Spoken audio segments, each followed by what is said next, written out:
Yeah, that felt very obligatory. All right. And hello and welcome to the Pig City Primetime Picks. Sorry for clapping while I talk. That's an old big cat trick. But we got good editors. Shouts out Jimmy. But more than Jimmy, shouts out this game, Alexander. Please intro the actual, factual, potential Super Bowl preview. It's what everybody thought we were getting Super Bowl last year. Maybe it's what we get this year. Monday Night Football. Yeah, the Monday Night Football game this week has the Detroit Lions taking on the Baltimore Ravens in Baltimore. Baltimore is favored at 4.5. It could easily be a slugfest, but it could also easily be Detroit getting blown out by Baltimore. We could see Detroit possibly made look good by playing Chicago. Did Detroit learn anything last week? Did they find their rhythm? That's what everybody's wanting to see. Are they back? Because this is a game you're going to find out real quick if they're back or not.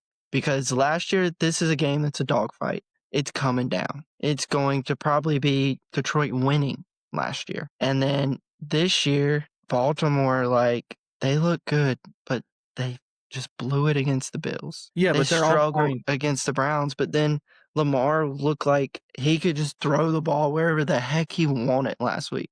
I mean, he was throwing dots to Walker. He was throwing dots to Wallace. He was throwing dots to Hopkins. He had Zay Flowers just wide open almost every single play. They were able to do what they wanted, it seemed like, in the passing game. They scored 40-plus points in the first 2 weeks. Yes. That's crazy. This game, you were talking bet the over in Dallas, Chicago. I don't know what the over actually is in this matchup. And maybe the over is ridiculous. I don't know. But if I see it and saw it, there's a good chance I'm probably betting the over because I think this could be a high-scoring affair. And with saying all that, though, give me Baltimore. Baltimore at 4.5. I love that. I'm in on Baltimore. I think Baltimore's going to get it going even further and just take care of business. Yeah, it's just going to be a great game for Baltimore. Yeah, 53.5. So if you think the Ravens can score 40, it's an easy over. And before I turn it over to you to let you speak, anytime touchdown from this one that I like, I did it for y'all last Monday night with an old player, a guy that just somehow keeps it making it happen. And that's Hopkins. I think D-Hop gets him a touchdown in this one. I just love the D-Hop vibes in this one, and it just feels great. All right. The only reason I'm shaking you thought I was going to go Walker there? Not at all. Dude, I saw a stat, though, about Walker. He only has 3 career catches. They're all for touchdowns. Dude, another fun fact, on the other side, Tesla, he has, statistically the 2 greatest, most improbable catches to start his career. So those 2 guys just either get touchdowns or insane catches. No, I thought you were going to go with the reliable tight end Mark Andrews when you were talking about old player. That's why I was shaking my head. I was like, that'd be sick. I'll freaking double down with you. I'm in, and then you went Hopkins, so I'm out. Not against Hopkins. I was leaning Andrews.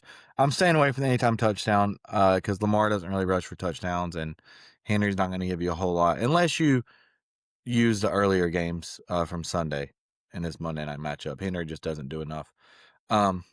Alexander? I do think Henry bounces back this week.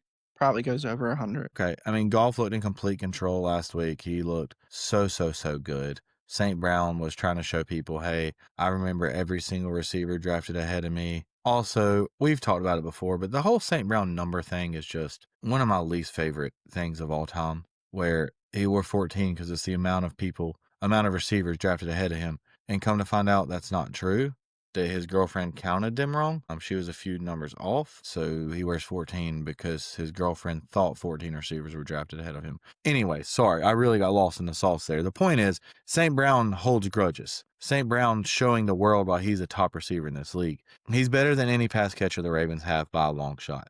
Gibbs, an elite back at his best. Henry, always an elite back, except for some reason last week. This game has the offensive firepower that you want to see. That doesn't always translate. That's why people want to bet the overs. Last week, the overs were 80% overall. Kind of scares me away from that too. But with all of that being said, I also think the Ravens absolutely roll the Lions, and we're back to saying this Lions team is just going to be up and down, up and down. Just nothing about the Lions defense makes me think they're going to be able to stop them. I think the Ravens offense is on a level up from the Packers, and we saw the Packers kind of just taking shots the whole time in week 1. So I think the Ravens are going to just run all over the place, and Lamar is just going to be smiling and having fun and probably not pushing any more fans. I think he learned his lesson after he didn't get fined at all. Interesting. Okay, so that is my Monday Night Football recap.